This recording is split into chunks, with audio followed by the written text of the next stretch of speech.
over some of the possible questions, so it won't be a surprise, especially on the open end. He said, what the heck can she ask me about? So we'll do that as well.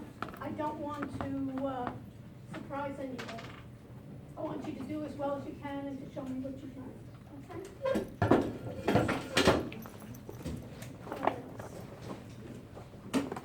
Anything else? So put your name tags up. Don't have a name tag, put a new one on it so we can start moving. Jackie, can you do me a favor? Check in another classroom to see if we have a black marker. Appreciate it.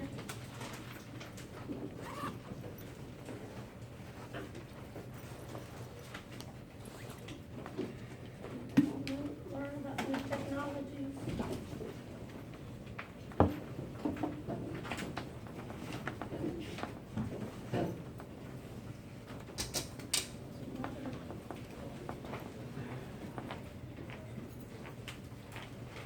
You have it up and running, looks good?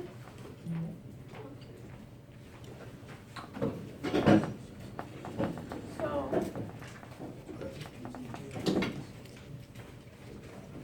Evan, you want to do me, you want to volunteer today on the computer? Oh, sure. Good. And another lovely volunteer, right? The excitement of volunteering here. And then you can even have, Dan, after he sets it up, he can help you out since you're a group, right? So log in, you may need your phone in order to get into Blackboard, right? So we have what? Why does he need his phone to get into Blackboard? Dual something, what's it called? Dual verification. Yeah, so and why is that? So basically, he has just one, he has a couple of them, right, that he'll be able to do. So, what I'd like you to do is log into Blackboard, Evan, and go into the audit area and make sure we can talk about what needs to be done. While everybody gets up and running.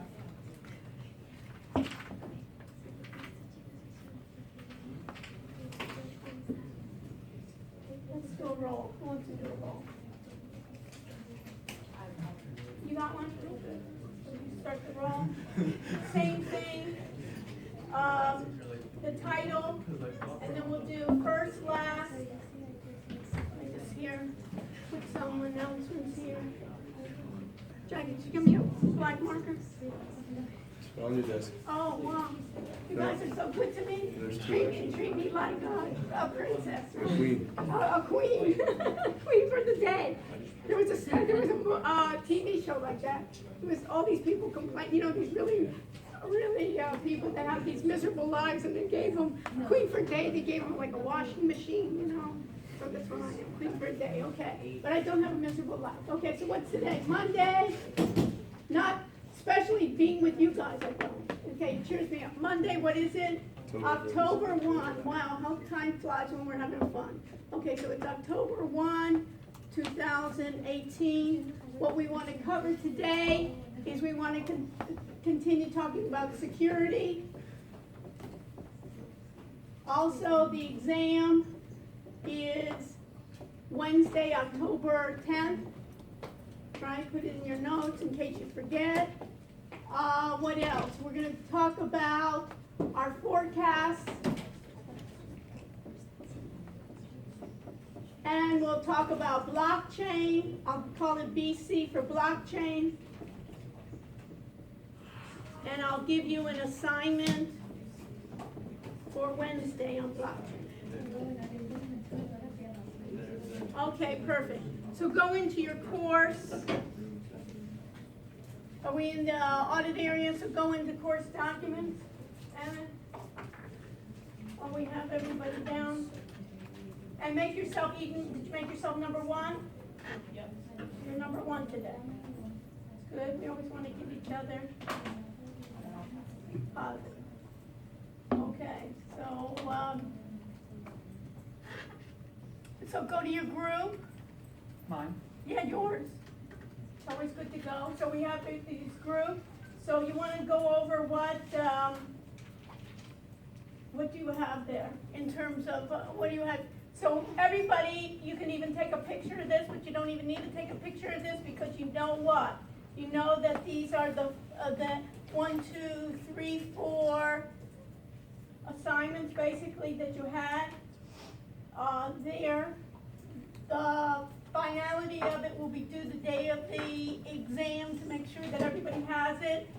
Go to, just in this case, if you go to blockchain questions here, right, one of the things here, it's nicely that they put in their blockchain questions. Each of them, Evan and Dan, put in their own dates of time and their own names. Go back. Right, and if you go back, go to the forecast, right, and what does it say? Excel forecast. So Evan, so explain what you have in yours, and which one is yours, and are these all together as a team, or yours is one and Dan's is the other? Dan did his and I did mine. Okay, so which one is yours? The first group. Okay, so let's edit it and put your name next to it, and Dan can go into his and he can put his name, because we always want to get credit, right? We're gonna help each other, right? That's the whole idea, and learn how to be team leaders, learn how to document as we go along. Should I include everything else? What? Try to erase some of that. Race one? No, that's fine, just so you have your name there, and then just put submit, so we know what we're doing, right? Right, so you got that part, so what do you want, so which companies did you look at? ETP, their HPQ, because I know they split up 2 companies recently. Okay, what's the difference between the two, do you know? One is HP Enterprise, and I don't know the other one. Okay, it's okay, but all right, so we got those two, and what's the third one? IBM and, Okay, Facebook, so what did you do? do you want me to open Yeah, show what you've done. Show off your work. And also see, what do we want to do is to be able to do what? Agile, right, development, and in terms of agile development, we want to be able to give feedback to each other. You should be looking at each of your work here. What's it say here? Okay, it takes a long time, right, that one? Right? So you should be looking at each of yours.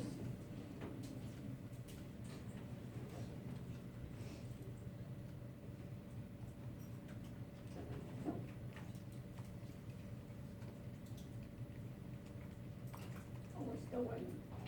Okay, so what was the purpose of the assignment while we're waiting on it? What were you supposed to do? Find 2 forecasts or multiple forecasts over a specific amount of time. Right, what forecast did you look at? I think I did weekly, Okay, and then try to And find did you- the right. actual versus what you forecasted. right, the actual versus the forecast.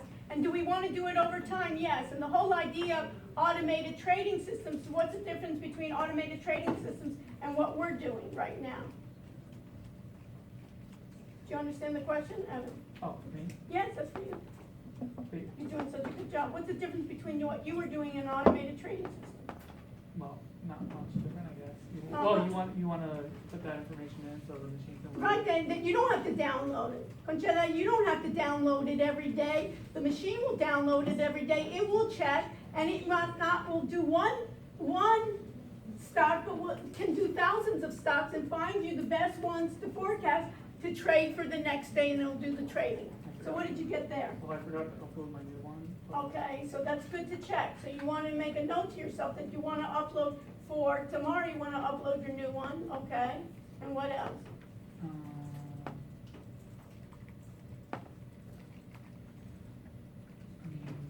I mean, what? I can't really do much with this one because I forgot to put my new forecast in this one. Okay, so do you have another one? But at least, let's go back to what you have there. So what does that mean, forecast? What did you have there? Forecast, linear, it gave you the forecast linear. So what's the difference between the forecast versus the actual? What was it, up or down? Well, the actual was more than the forecast, Right, so I would have potentially lost money on that. okay. If I went with just that forecast. Okay. Now, okay, so you had that. Now, did you put together your actuals and you're forecasting your losses across weeks, do you have do you have a sheet for that? No, Okay, so what do you need to do for next time? do put my new forecast in and Clive, the sheet already, but Okay, you need the sheets, and then you need another sheet, you can label it, let's open up another sheet, a third sheet.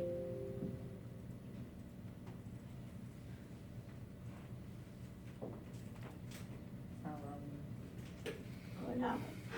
trying, but, is that right, Evelyn? Yeah, the- okay, right click that, right click on that, is it allowing you to do anything? No, go up there, it's probably saying enable, probably says what you need on the very top, you see, right. We learn together as a group, right? We help each other, right, guys? Okay, so what do we need to do? What needs to be done then?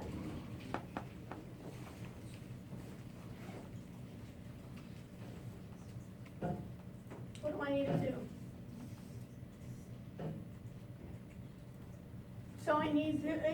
So what I need to do is I need to create then dates, and in this one you can rename that sheet. So what you want to do is rename the sheets, and you want to be able to call it basically forecast minus actuals. Right? And then you want to have like the date, type that in date. And then you want to do, in this case, the symbol B, no, on the column B, B1, you want to put symbol, right? And then in column C, you want to do forecast. Column D, you want to do actual. And then here you want to do difference or error. Okay, so we want to have it for all the dates and try to see here and then conclude what kind of patterns are you getting. Am I underestimating? Am I overestimating? And do a summary. You can even do a summary when you do the upload, in the summary of the item when you upload, of what do you see as the way that it seems to be accurate, by what percentage does it seem to be accurate, it overestimated, it underestimated, that you can do. should we find that for each forecast we do and then? Yes.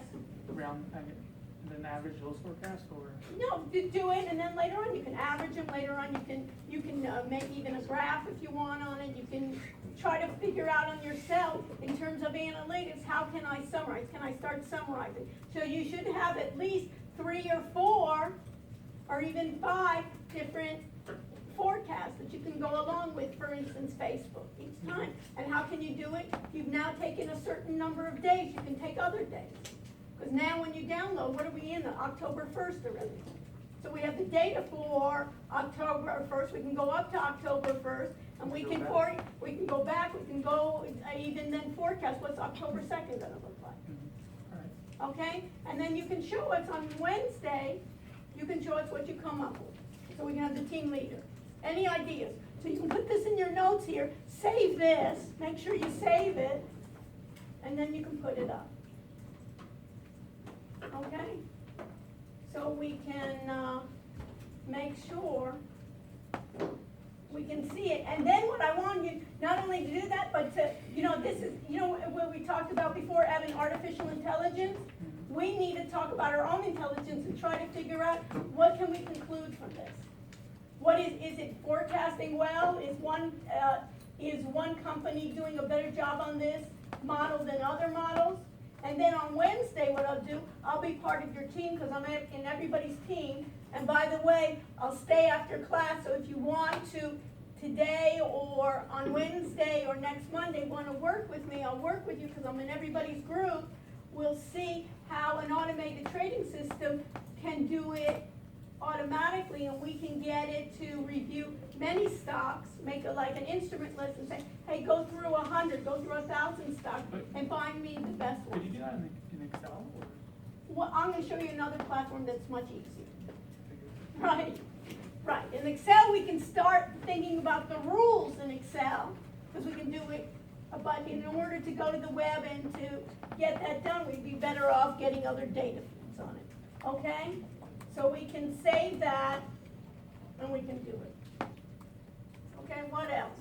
So what else can you conclude? So you concluded in the polynomial. Did you try to use the polynomial, or you just used the linear when you were forecasting? I just use well, this sheet only has the linear on it. Okay, so put the polynomial too, since you've had somewhat of a math background, and see if you can figure out, is it better in terms of computing, is it better in terms of the polynomial? Okay, So stop broadcasting okay, here, we are hearing somebody here, from broadcasting from here. okay. We're getting some voices here, so let me Mine just, is 516. okay, let me just see. Alright. Okay. So let's start then.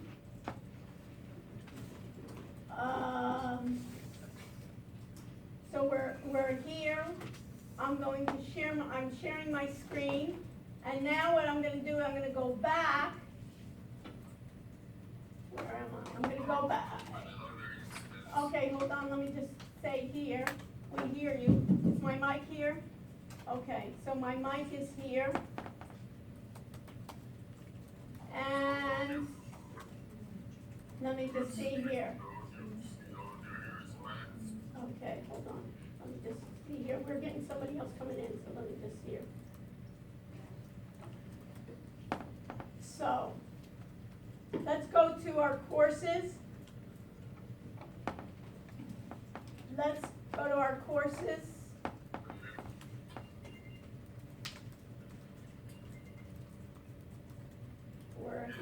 Yeah, we hear you. So you're coming into our class. Okay, I will mute myself. but Thank you. Thank you. You want me to speak? We'll get you when we get the new guest speaker. We'll have you come in. So if you can mute yourself now. Alright, let me know when you want to unmute me, okay? Okay, but we hear you well. Thank you. Bye now. Bye. Okay, so let's go to our Blackboard, and in our Blackboard, what do I want to do? I want to go to BTE 210. Okay, what else do we need to conclude with? So we got an idea, so what are you going to do for next time? Put Evan, my what you gonna show? forecast in and list all the losses or the missed projections and. Right, and make a summary of what you've done. And the class will do the same, and then we'll see which, the differences we'll get. Okay? So let's see if I get, you can see my laptop, let's see. Everything, can we see anything?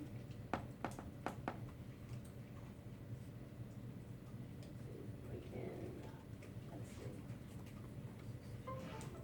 Did it come up? Yes, no? Okay, so we can see. All right, questions. So we have an exam, we talked about it. We have chapter 1, 4, 5, TG1, TG2 will be on the exam. You see that up here? Right here, we said that it will be then on Wednesday, October 10th, right? October 10th.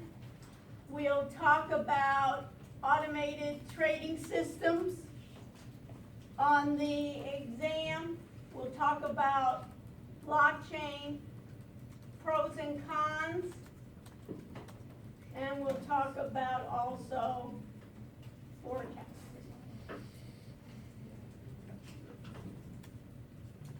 And I'll review that with you. There won't be any surprises.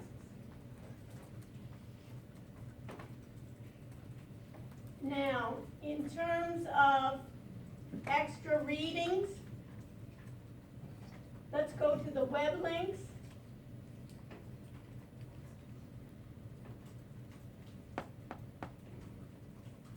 And in the web links, one of our assignments was write screencasting software, so you should know about that, right, and what are its uses. And you go down web links, everybody in web links? If you go down web links, you'll see where it says blockchain, what are the applications? Everybody see that? And I have some questions to answer, which are similar to what I gave you last time of what is blockchain? How secure is blockchain? Which industries use blockchain? How will blockchain evolve, and public versus private blockchains? Everybody see this? So let me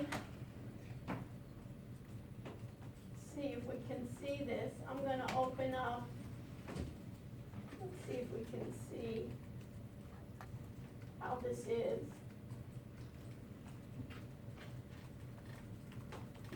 And we can see that what is blockchain, the most disruptive tech in decades, and it says the distributed ledger technology, better known as blockchain, has the potential to eliminate huge amounts of record keeping, save money, and disrupt IT in ways not seen since the internet arrived. So my question to you is, what is a distributed ledger technology? Everybody hear the question. Lawrence, did you hear the question? No. What was Okay, Zach, did you hear the question? it? Yeah. So help Lawrence. We gotta help our friends. So what is a distributed ledger technology? Yeah, what is a distributed ledger technology? So the first idea, when we think about what's a ledger, who's my accounting major? Yes. So what's a ledger in accounting? It's like where you originally post your, all your entries.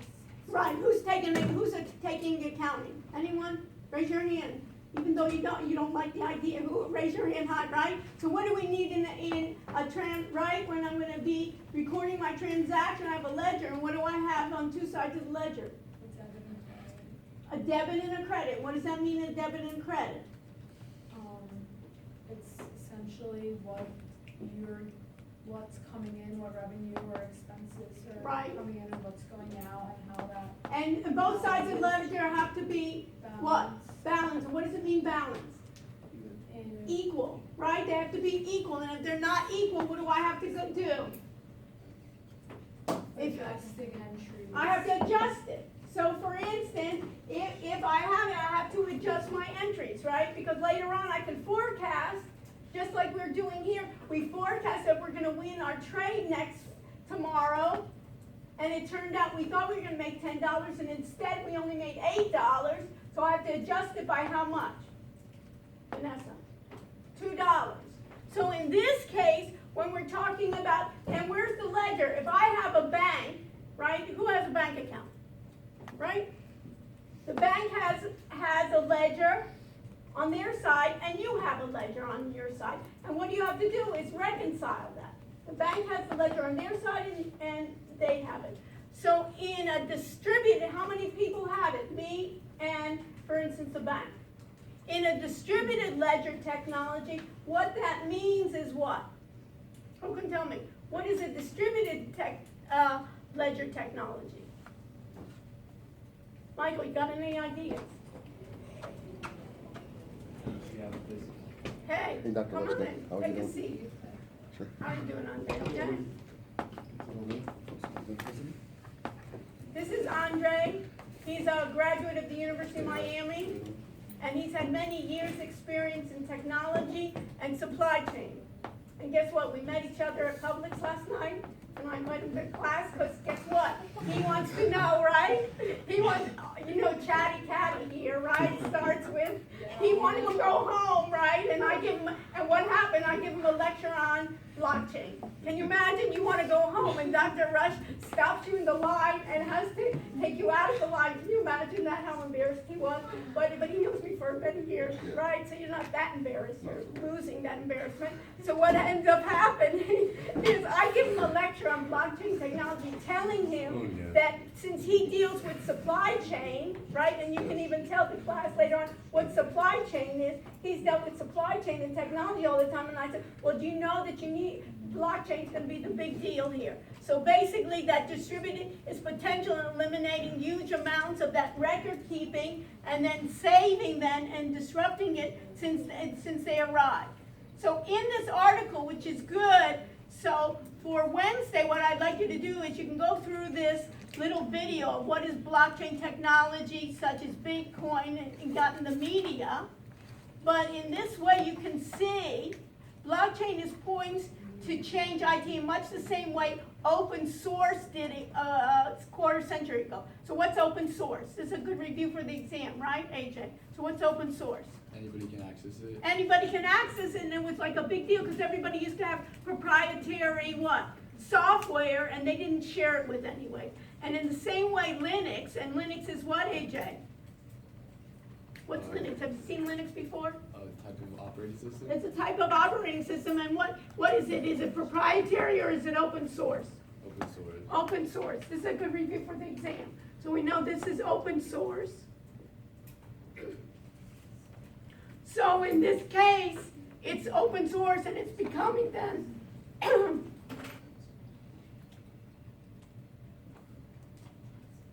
a more than efficient way. So it's based on, this is the key, folks. Put this in your notes. Blockchain is a distributed peer-to-peer topology. It's a distributed peer-to-peer topology. And Michael wants to say, Dr. Rush, what is then a peer-to-peer topology versus distributed versus, remember we were talking about databases before, and what do we say databases, what was the difference between databases versus a file system?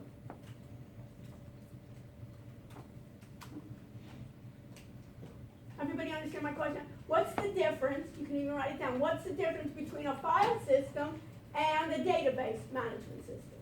Where's the data held in a database management system? Rob, where's the data held in a database management system? In several files or in one centralized file? Several files. In a database, right, a file system, but where is it in a database management system? Just one file. Well, it's centralized, right? And what do we say? We had different departments doing what? Queries to that database. Remember when we were talking about having your data across basically the university? Now it's coming back to us, right? It's that long weekend, right? That what we're going to do is coming back to us, and it's all on that database that we're resolving here. So we're having then that blockchain, that distributed peer-to-peer topology here. And what we're doing in blockchain is rather than having it in one location, it will be distributed along the chain. So my data then will pass along the chain, and it will be, instead of centralized, it'll be peer-to-peer, meaning one to another in this peer-to-peer. And where data can be stored globally on thousands of servers, and anyone on the network can see everyone else's entries in real time. And it's virtually impossible for one entity to gain control or game the network. So in terms of security, many times they think blockchain will be more secure. I'll have that, and what they'll say a lot of times in blockchain is they say that the hype is that it's immutable, meaning that it can't be erased. In regular technology, what is it? I have my ledger. What we have is Sam has his ledger, and he can make changes to his ledger. I can make changes to my ledger. In this case, if it's on the blockchain, we have consensus, and it cannot be changed. So the hype around then is then that secure electronic record. In essence, it represents a new way of looking at it. Now, this is very new. This technology, there's a lot of hype around it, and what part of the hype that came around it was what? Bitcoin. Everybody heard about Bitcoin and all the altcoins there, right? Anybody traded it? Michael? I have a question. Yes. What happens if a majority controls the hash pad? Those are issues that occur. There can be, yes. Do you think the big banks will allow it? Just that. I think what it will be, in the beginning, the big banks, what are they doing? Anybody know? The big banks are doing pilot studies on their own. And so what they're doing is they're doing a consortium of banks together, and in the beginning, it will be banks working together. There's a number of ones, IBM's working on one, Corda's working on one, where a number of then these banks will be working together. And then they will eventually, I think, will have some form of it, of some of this. They don't want to be left behind. Who else? A number of companies, all major companies are doing like pilot studies on it now. It hasn't been. And what is the, credit cards? What's the beauty here when we think about blockchain or cryptocurrency is the idea of transaction fees. That if I have pesos, if I have euros, if I have to pay for something, what I have to do to transaction fees, it takes longer to approve it. And what's the key here is in banks, basically, they'll get onto the road, but right now in processing credit cards, there's two problems with it. One is, along this chain, since your data is traveling, I'm almost like a little choo-choo, when this data is traveling along that chain and duplicating, it's gonna be slower, the transactions. So how many transactions? It may be, when you think about Visa or MasterCard, they do billions of transactions in seconds. Right now, the way these blockchains are developing, they're not able to do it as quickly, but the technology will improve. So these are the way, and so they're having pilot programs, they're having it even in global positioning parts that will be able, so what is this? Garrett, what did he say here? Running a few minutes, we'll be there shortly. Okay. So I knew he would. Okay. So in this case, we'll be looking at it, and it's unlikely then. What's the key here is in global shipping.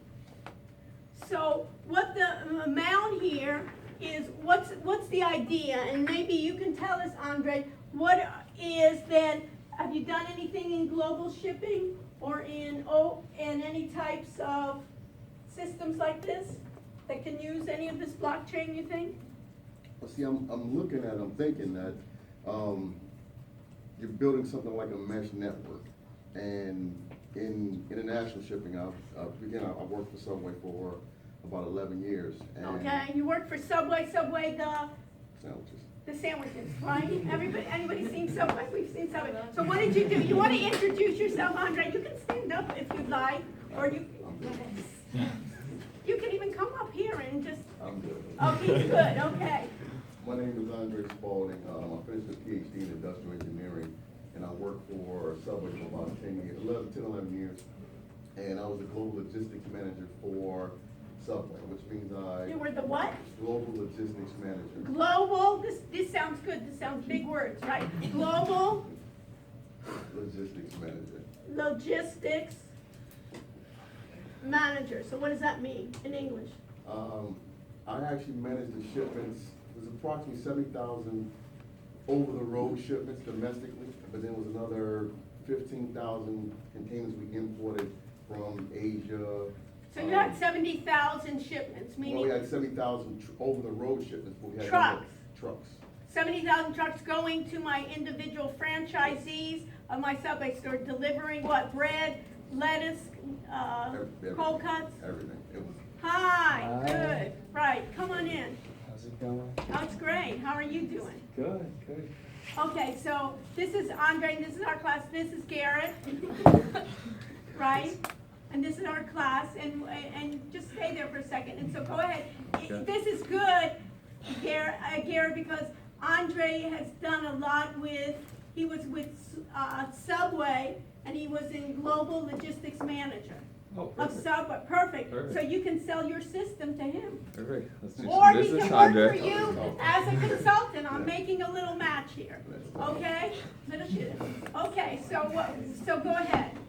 So, the shipments actually went from the manufacturer to a distribution center and then got shipped to the franchisees. Okay, and what was your goal then? What was your role? The goal was to optimize the amount of product that we use each truck. And the only way to do that is to actually manage the information that's behind the scenes.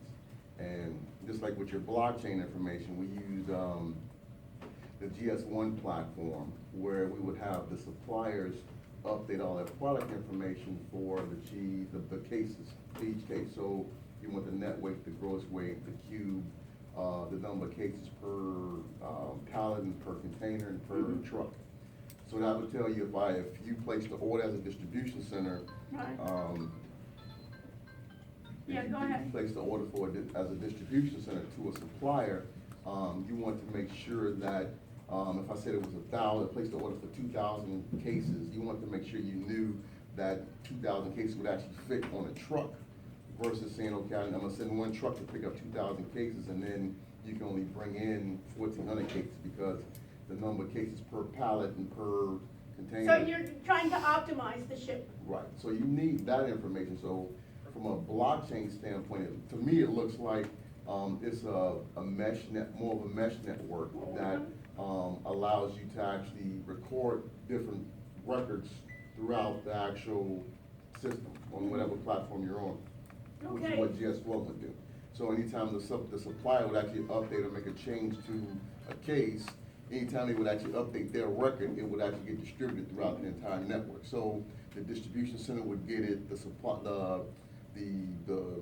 co-op would actually get it, the transportation guys would get it, so everybody would know that instead of it being a net weight of 20 pounds, it would be a net weight of 22 pounds. Right. So that way, if I had 1,400 cases at 20 pounds versus 22 pounds, that would actually throw off the actual weight of the truck.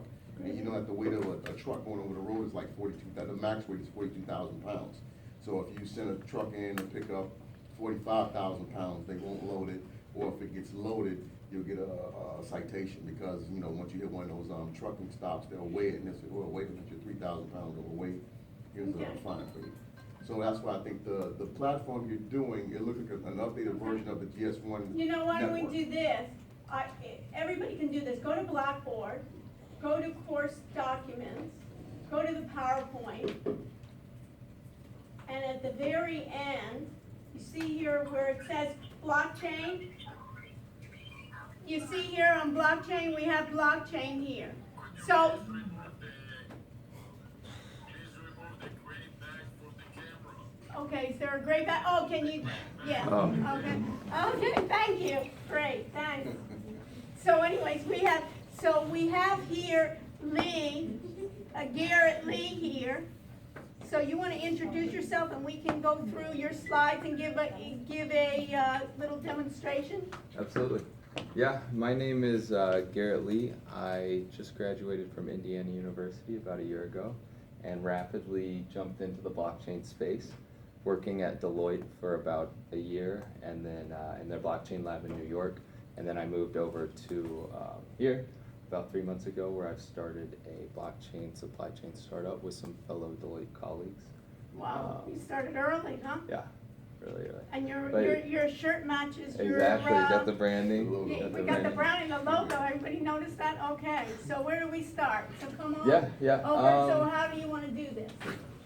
Maybe get a general assessment No, of, we're all beginners. okay, familiarity Beginners. with blockchain. Right, Perfect.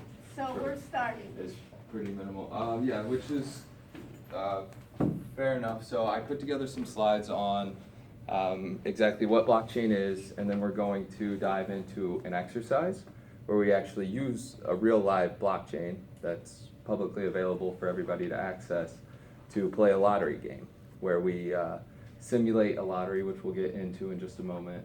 And then after that, I will describe what my company does and where you guys can fit in if you want to get involved.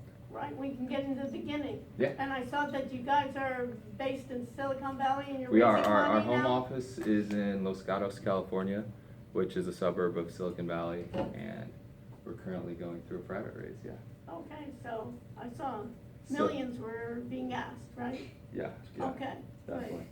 So, nobody knows anything about blockchain. Well, they know some, but we're in the begin, Okay. some know more than others, and we're kind of, Perfect, and we've done a little bit of research. Perfect. So it helps me at least to analogize blockchain to something else, something more familiar initially, and then we can take that, look at what blockchain actually is, get our hands dirty with an actual blockchain, and then it just helps contextualize everything, and we can get a clearer picture. So to start, let's start with a Google spreadsheet that anyone in the world can access. So just imagine a database, okay? We just have a source of data where anybody in the world can access it, but that has certain limitations. Those limitations being you can only add to that database, you cannot remove anything, and you cannot update anything from that database. Perfect. And then for people to add information to that database, you can't just submit it and everybody's happy, it makes sense. Judges are actively validating every piece of information that gets submitted to that database. Okay, and judges are part of the chain? Yeah, judges hold this database. Everybody who's a judge contains this full database or this full blockchain. And the idea is anybody can be a judge, but it takes certain amounts of computational power to judge faster than other people.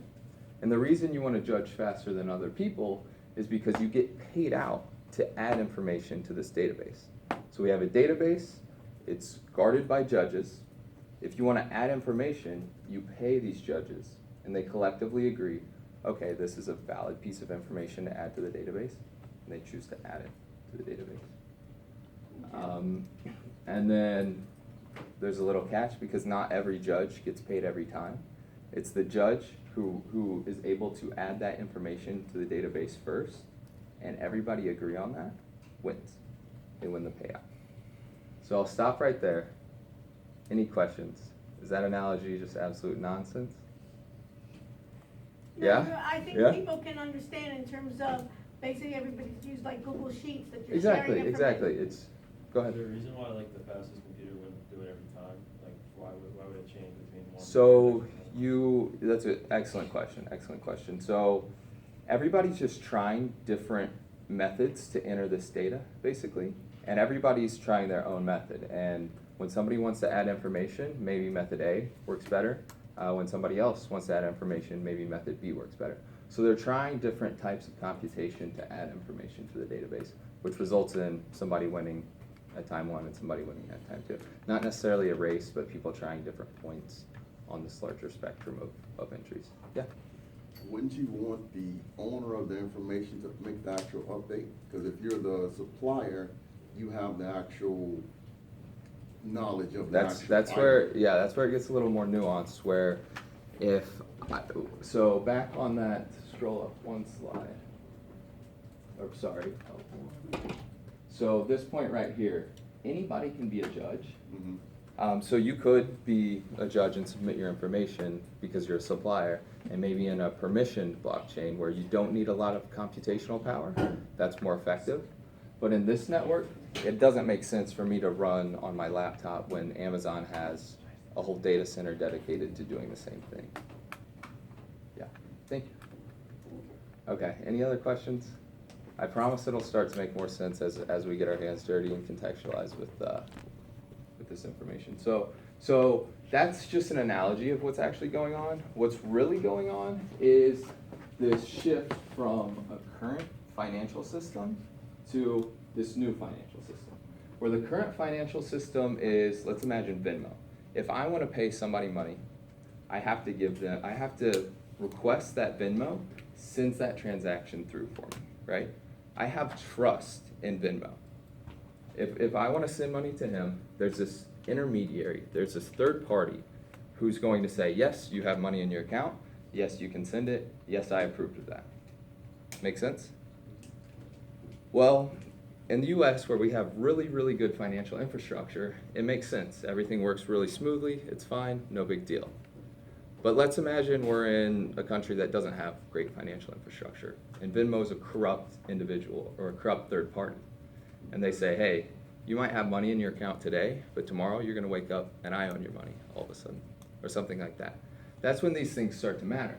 So instead of having an intermediary, instead of having a single entity or a single individual who's controlling the flow of money from person A to person B, we have a network of participants who, and this is the really cool part, give you sovereignty over your money. So you own a password, and your password is your ability to spend money on this network. And the network all agrees that I have $100, he has $2,000, she has $10,000, you have $500. We all have our own balances. We don't have to trust a single intermediary anymore to update this entire ledger. Follow along? Make sense? Good? Any questions there? No? Okay. So here's some concepts we need to know to do the exercise. We're going to start with a few concepts. We'll get into the exercise. So first of all, we have a wallet. A wallet is what you guys are going to create. A wallet is basically exactly what it sounds like. It's a place to store your digital currency. So I have a wallet, it might have 1 Bitcoin in it. In our example, we're going to use a blockchain network called Ethereum, and the money used on Ethereum is called Ether.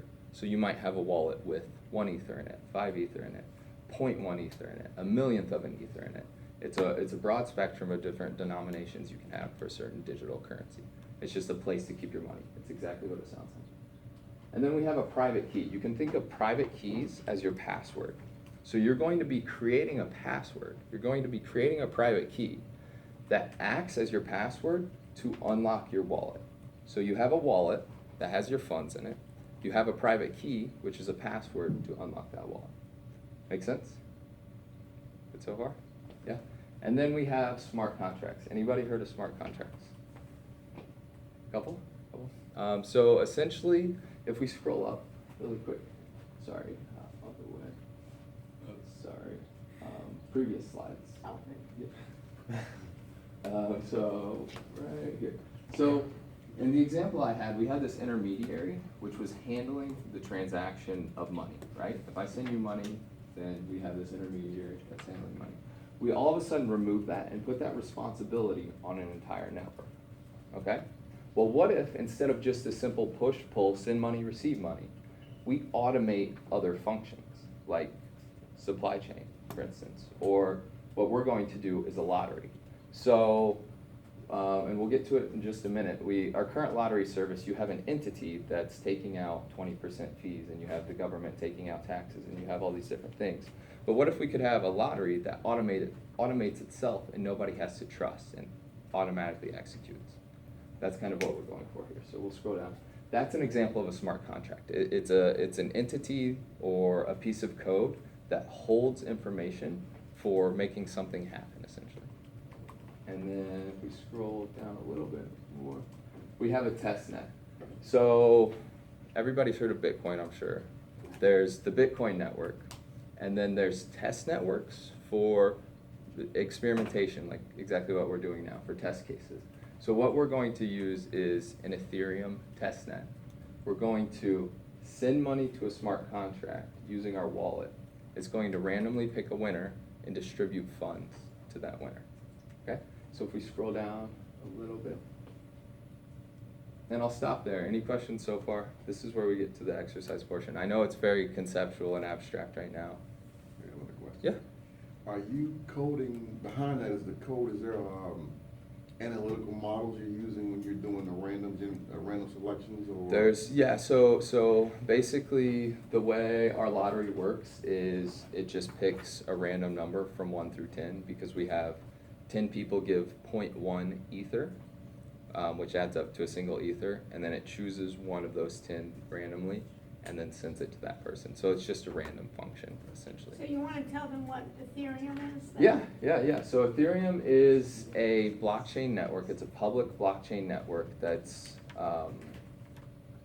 pretty similar to Bitcoin, but it's generalized. So instead of just being able to send funds back and forth, you can actually do any sort of computation you would like in a trustless manner. What that means is we can have applications like this, which is a lottery, where our current situation is we have the winner payout for a lottery, like if you go buy a Powerball ticket, you might get 50% of the money you put in. Whereas 5% might go to the administration, 5% goes to local government, 29% federal, whatever the breakdown is. The problem is, out of all the money being put in here, you have all these entities who we have to trust to make this thing function, get paid out the other 50%, and you only make 50%. What if we could automate this code in a trustless manner? Well, then all the money put in is paid out equally.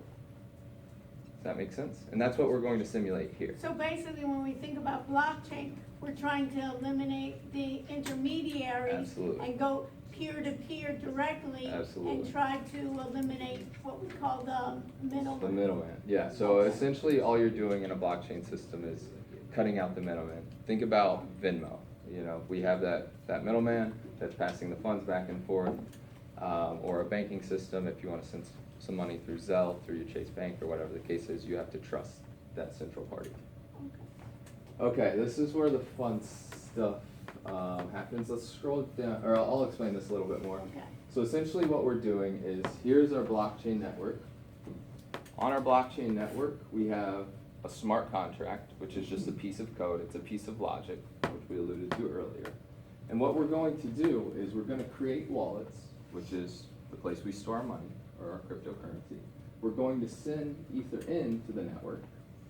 And then this Ether, which is our denomination of currency here, is going to interact with this piece of code and say, it's basically going, it's simulating buying a Powerball ticket. You're sending money in, 0.1 Ether, it generates some sort of code, and it tells you, hey, you won, or hey, you lost, basically. And that's this function happening right here. So if we go to the next slide, we can go ahead and get started. I need everybody to get on myetherwallet.com. And yeah, if you don't mind getting on. Yeah, we can use, yeah, you want to, or we can do it here, etherwallet.com. wallet.com. So everybody do this, right? You want everyone to do this? Yep, everybody. And you're gonna get some big warning screens because privacy and security is a huge, huge, huge issue in the cryptocurrency space right now. So basically this is saying, I mean, each screen says a different thing.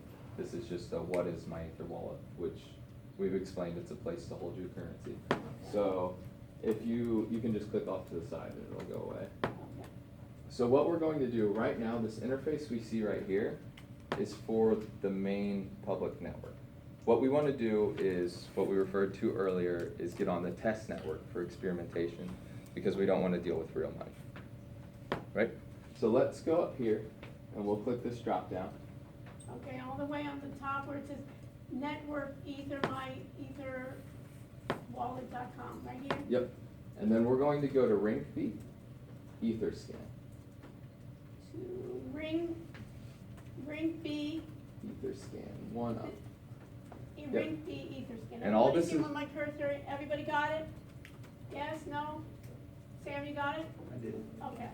All this is doing is, instead of interacting with the main network, which we were on earlier, and you can click off the screen again. Okay. Instead of interacting with the main network like we were earlier, we're now interacting with the test network where we have test money that we can play around with. And Okay, so it's That'd like be fun. simulation. yeah, this is just a playground, Simulation so mode. nothing here is real. Okay. So what we're going to do is just create a password, any password. There's certain And- criteria if you want it to be secure. Okay, so we can put any criteria. Any password, just something you can remember. Okay. Once again, this is for test purposes, so it's not extremely crucial that you remember it long term, but please, please, please remember it for the short term because Okay. you can use it later, depends on how you wanna access your wallet. Okay, so we all put. Once you have your password in, go ahead and click create a new wallet. And I think your password might have to be a little longer. Okay. Do you want me to, is it gonna tell me? Yeah, it had a red bar at the bottom, so I okay, think so- it warned you. Okay.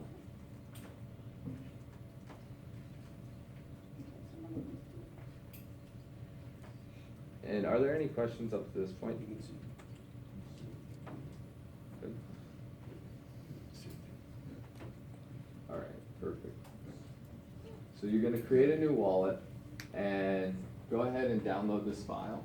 All this Okay, file. download key store file. Yep, all that file is basically a piece of your wallet. So you have your password and you have your key store. If you put them together, you can get access to your wallet, basically. So the thing you just typed in, the thing you just downloaded are two pieces to access your money.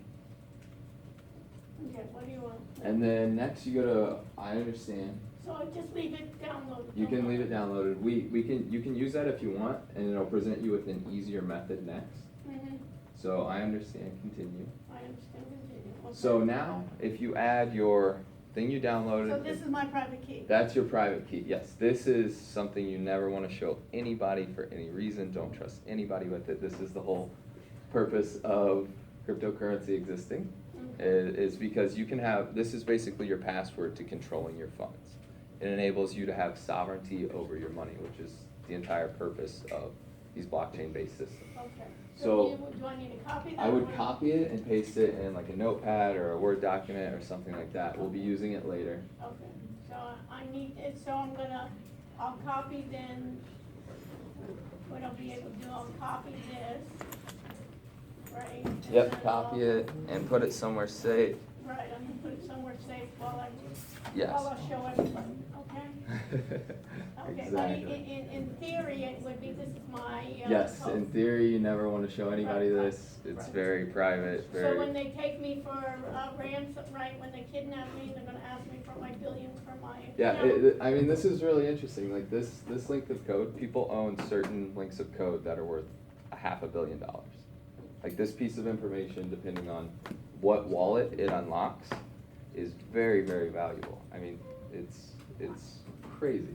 So now we have our private key, okay? I have my private key. Everybody has their private key. This acts as a way to access your wallet to unlock your funds. So what we're going to do is go back to my Ether wallet, this screen, with this private key copy. Okay, so my private key is in buffer. Now where do you want me to go? And we'll go up to the top, go to send Ether and tokens.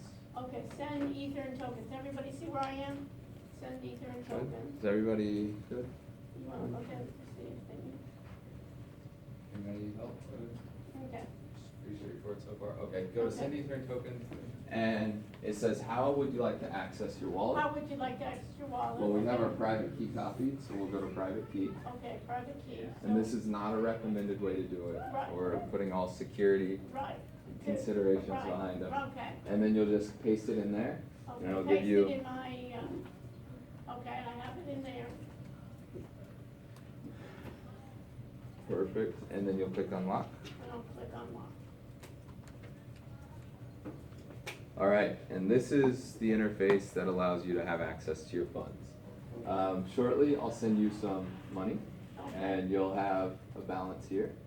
What I need you to do is copy this address. I'm going to paste a spreadsheet, or give a URL to go to a spreadsheet. You'll take your address. So this is basically your username. This is your private key is what unlocks your funds. Okay, the private key is what we put in the notepad, right? Put in the notepad, very Right. secure, unlocks your funds, don't share with anybody. Public key is kind of the counterpart to that, that you can share with anybody you want because it's your identity on the Okay. blockchain. And is this gonna be what you want people to have? That's what Cause everybody has I posted these slides here, so Okay. everybody has your slides. I have, yeah, sorry, it wasn't in the original slide set. I'll write it on the board. Okay, so It's it's a- here. It's a very So short. it's not this. I'll write down a Okay. URL and it'll Okay. open up a spreadsheet, and what I need you to do is copy this and then paste it into your spreadsheet. Okay. You can do it.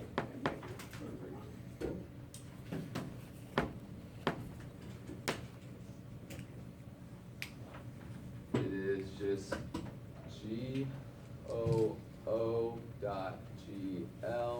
And those are zeros or those are? Those are O's. Oh. GOO dot what? GL. GL. Like Google, except the period and no Right. E.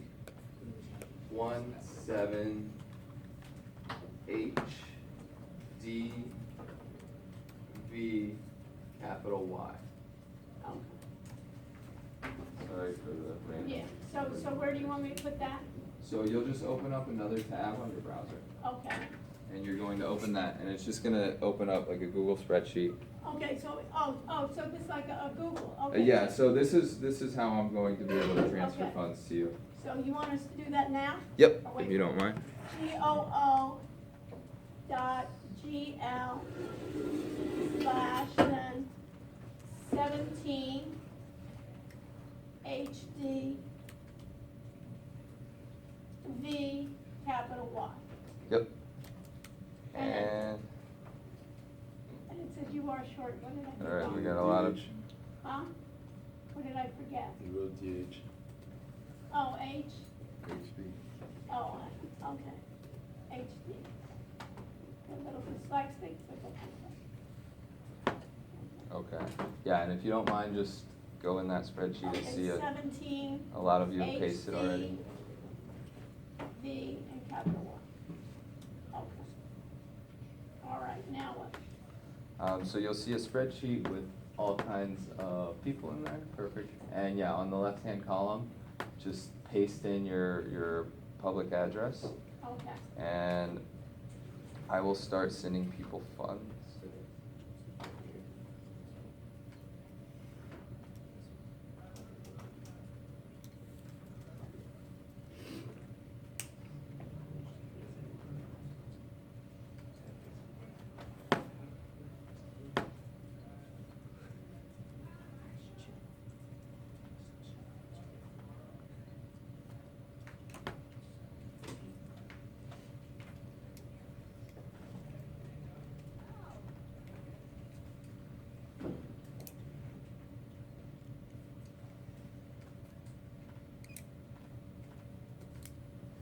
Okay.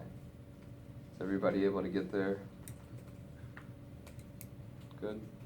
Any issues? No? Yeah? I can't get it. Let me- Amount. I'll be back there, yeah. We have to find it instead of the address. Oh,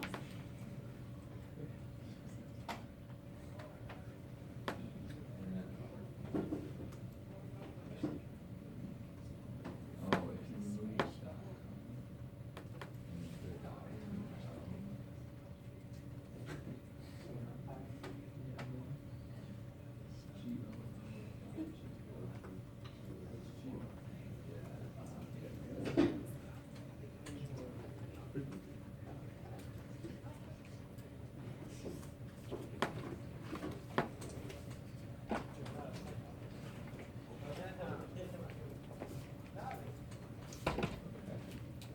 Yeah, so give me like 2 minutes to start sending funds to everybody.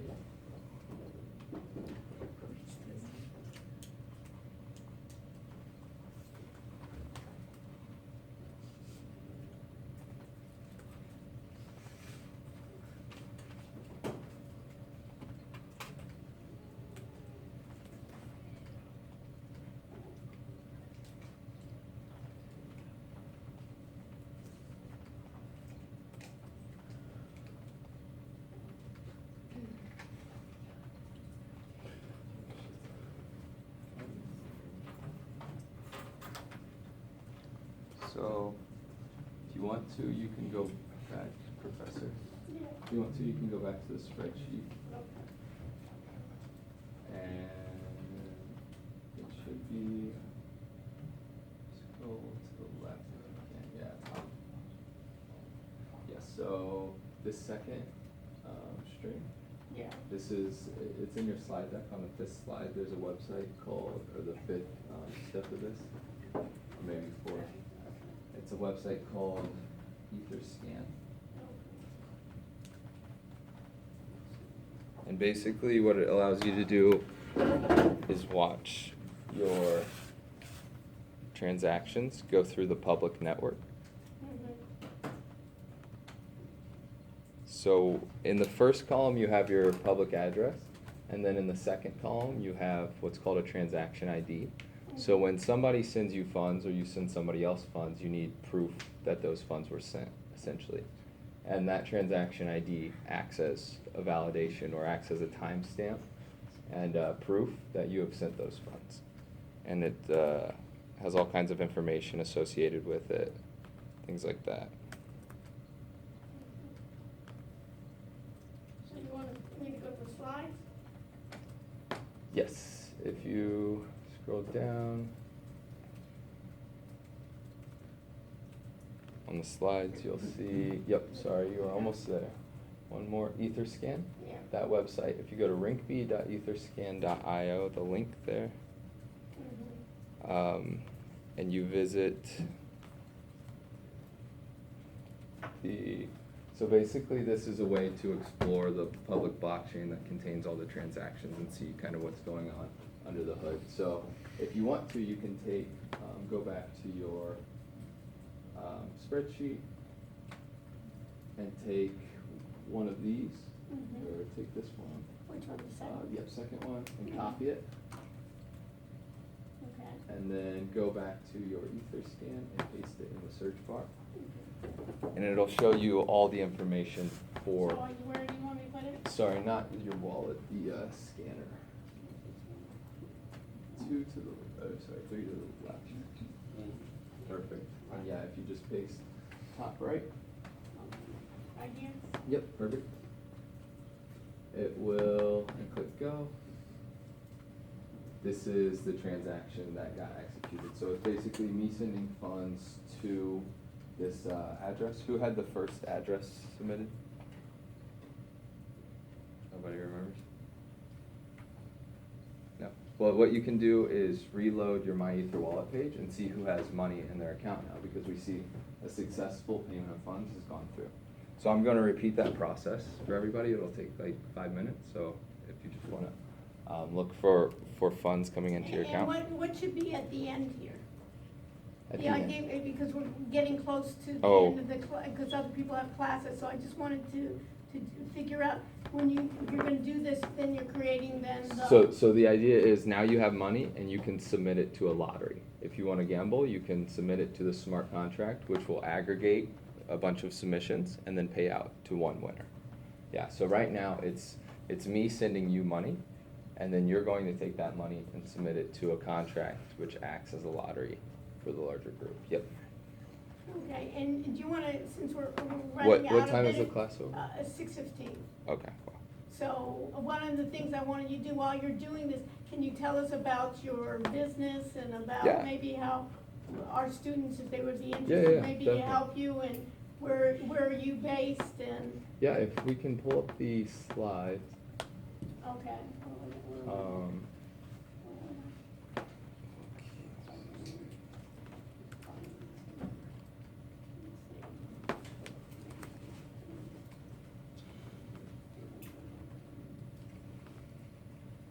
And where do you want me to go now? Yeah, towards the bottom, that's where the content for my company Okay. is. So yes, right here. Okay. So I guess to finish the rest of the demo, it'll Yeah. take probably another 15 minutes, so Yeah. maybe scrap it for now. Yeah, we can just, you can tell them what it is, and Yeah. then maybe later on, if you want to, you can come, you know where we are, maybe Yeah. you can come back again Okay. to see. Yeah, sorry the demo didn't go all the way through, but essentially what I was doing is sending you funds for you to take and then send to a smart contract. So the smart contract you could think of as a lottery, and basically you send money to it, it processes it, and then generates a random winner. So it's much more effective than, let's say, having an entity and having to trust that entity to pay out completely to the winner. My company is not related to gambling in any sort of way, although I wish that was the case. We are a bunch of supply chain experts. So basically what we're doing is we're taking all these concepts, the private keys, the trustlessness, decentralization, all these different concepts and characteristics that make up a blockchain, and we're trying to apply it to supply chain. So essentially what we're doing is we're building a supply chain as a service ecosystem. So you can think of it as a piece of technology, right? And you have this piece of technology that people are using. So businesses, let's say the business wants to use it for, maybe you're familiar with an ERP system or a warehouse management system or something like that on the supply chain. So we have users of that. Well, the problem with current systems is licensing fees are extremely high. I have to upgrade my software all the time, you know, all these different issues. So what if we could add a second group of participants that aren't using this technology, but are actually helping to build this technology? So you create this ecosystem where you have people using the technology, and then you have people building the technology. But how do you incentivize both groups to act in the way you want? How do you incentivize users of the technology to actually go ahead and use it? How do you incentivize builders of the technology to go ahead and add on? You know, people aren't going to use it for no reason if they have a working system. People aren't going to build on it for no reason if they could get money somewhere else. So we add a token, and maybe we can scroll down a little bit to help contextualize, maybe one more, or two more, sorry. So this is the piece of technology I was talking about. The users, we call trading partners. The builders, we call technology partners. And what glues all of this together is a token. So it acts as an incentive mechanism for people to use this. So one of our functionalities is a marketplace, like an eBay model. Well, what if instead of paying on, or selling on Amazon or Alibaba or whatever the case is, I get some of my money back in this form of a token for selling on your marketplace. I'm thus incentivized to sell on your marketplace and use your marketplace. From a technology partner standpoint, we pay out in certain incentive structures so that they build and add on to this piece of technology. So that's the general gist of what we're doing in its entirety. If you're interested in more of the tech stuff, we can talk about that later and go through the tech stack. What do I do?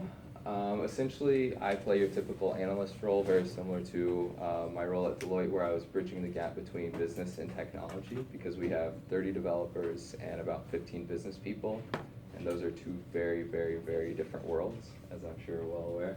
So I serve as a gap for that bridge. I do all kinds of stuff. Just being a startup, you wear a lot of hats. One day you're meeting with investors, the next day you're helping refurbish an office, whatever the case may be. And then I analyze trends. There's so much information in the blockchain space because people are just constantly cranking things out because nobody has this space completely figured out. So it's a lot of information to intake and a lot of information to stay up on. And then how can you get involved? Basically here, these are three ways that kind of level the playing field for people to get involved. Blockchain is such a new space that it doesn't take a lot of knowledge to ramp up and join the rest of the crowd. The most senior person you can interact with possibly in the blockchain space is 10 years, whereas supply chain or finance or whatever the case, they might be 40 years your senior. So that is kind of the great equalizer and really helps level the playing field if this is an industry you're interested in pursuing. And then it's just a multidisciplinary space, whether it's legal, business, technology, finance, whatever the case is, there's a need for it. So feel free to talk with me afterwards if you're interested with anything. Apologies for the demo going a little over time. I'll have to work on my Maybe time. we'll have you back. Yeah. And so are you based in Miami? Yeah, California? so we have a hub in Atlanta, we have a hub here in Miami, and a hub in Silicon Valley. So just the nature of this industry, it's very decentralized, so you can pretty much work from anywhere you want. Do you have any cards or anything to make? Yeah, please talk to me after if this is of interest. I'm happy to share cards. Great. Happy Thank to you give very pointers. much. Yeah, thank you. Andre, thank you for coming out. Thank you. And now they're rich with Ethereum. All your test Ethereum, yeah. So Bob, before you leave, this is your key. Remember I started off with that article on blockchain? What I want you to do for Wednesday is go through that. You have a number of videos on that, plus go through that, and we'll go through that, plus we'll go through the forecasting. Evan and Dan will start off the discussion with the forecasting, and we'll go through that, and we'll talk about the different applications of the block for Wednesday. And that'll be part, we'll talk about how we're gonna add that to the meeting thing. Okay? Thank you, Dana. Thank you. Thank you. Should I turn this off? Yes.